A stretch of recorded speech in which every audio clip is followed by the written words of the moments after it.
Be ready. 10 seconds to go.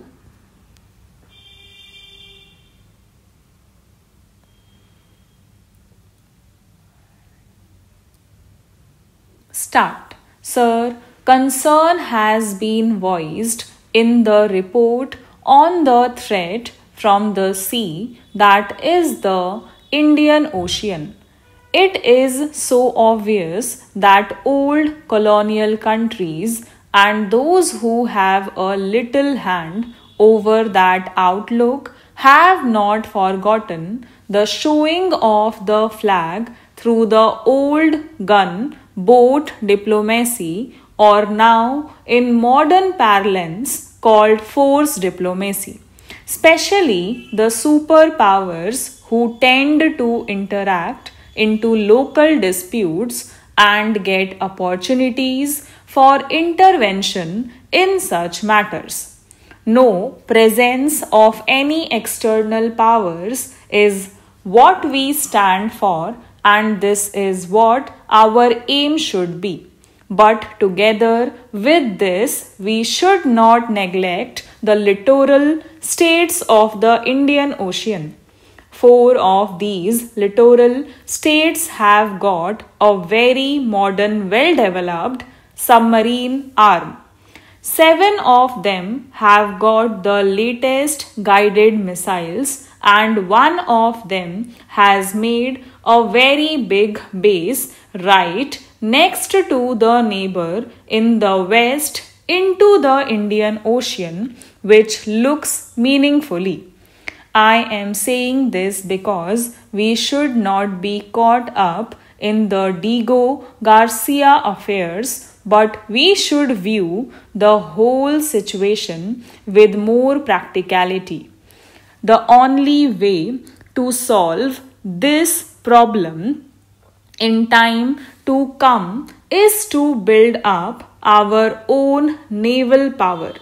In respect of that, I feel in the last few years there has been a little trend of rethinking in the building up of our naval power, but even today, with the allotment to the Navy being only about rupees 175 crores, the ratio of the budget of the Navy is still within 10% of the entire defense budget.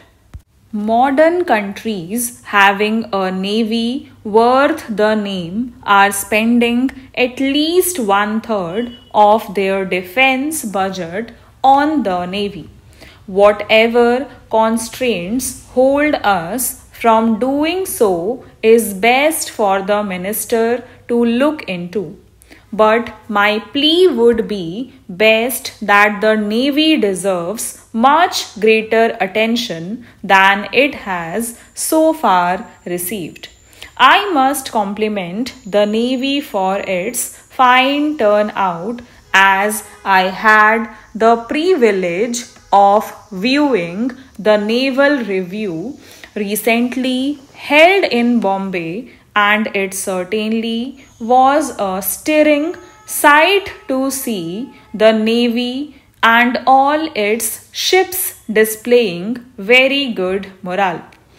The task of the Navy, being a dimensional service, is only to defend the country's long coastline, its trade and sea lanes, but also to patrol and keep good watch on potential threats. This is essential for our security.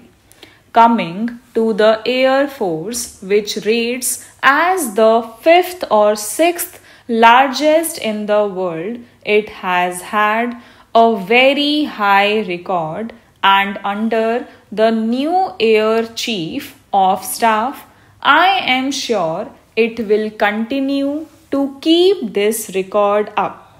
But there are two main deficiencies which have been felt for long and debated in this house also.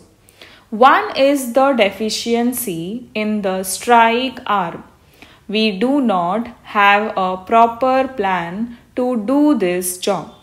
Whatever we have are pretty old.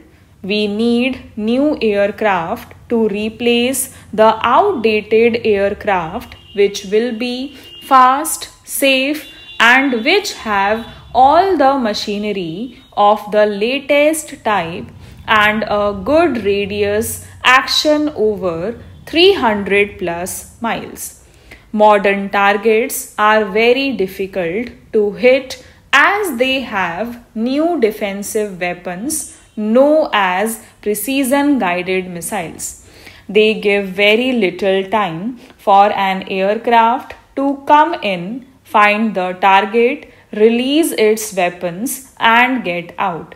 If the job is not done on the first occasion, it will be in trouble. I wish that is lag in our strike arm is remedied as soon as possible.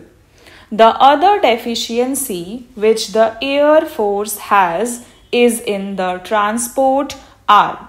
Here again, our old war horses, which carry all the material and troops from one place to the other, and in times of need, right up to the forward bases, are pretty obsolete, and I do not think that they can do the job economically which they are meant to do.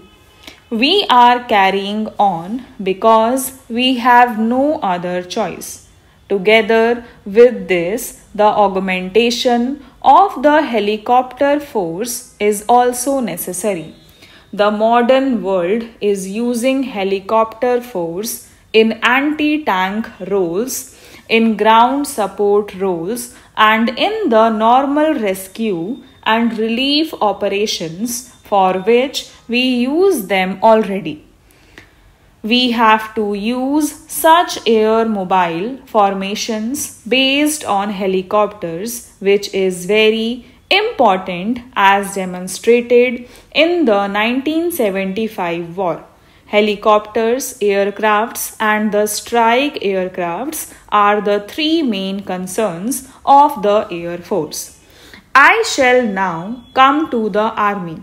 Although our army is rated as the fourth largest and has a very fine high tradition and record, there are few things which need to be taken into account seriously. The new concept of using task forces using armor guided missiles and helicopters in an integrated manner is the thing that makes a devastating dent in any attacking force. And this concept has to be seriously used and perfected. Therefore, I would like to say that the army needs to have all these things taken into consideration